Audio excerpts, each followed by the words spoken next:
ठंडी पूस की रात थी। चारों तरफ कड़कड़ाती सर्दी फैली हुई थी।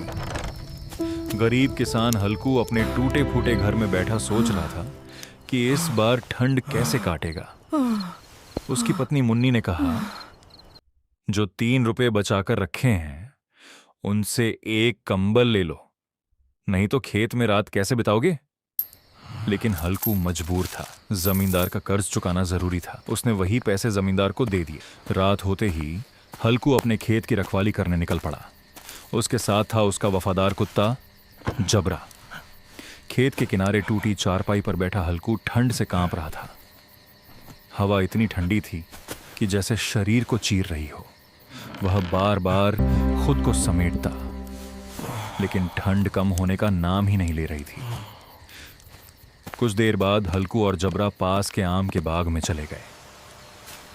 वहां सूखे पत्ते इकट्ठा करके हल्कू ने आग जलाई। आग की गर्मी मिलते ही उसे थोड़ी राहत मिली, लेकिन तभी जबरा जोर जोर से भौंकने लगा। नील गायों का झुंड खेत में घुस आया था। वे पूरी फसल चरने लगे। हल्कू चाहता तो उन्हें भगा सकता था, लेकिन उसका शरीर उठने तक को तैयार नहीं। वह आग के पास बैठा रहा और उसकी मेहनत की पूरी फसल बर्बाद हो गई।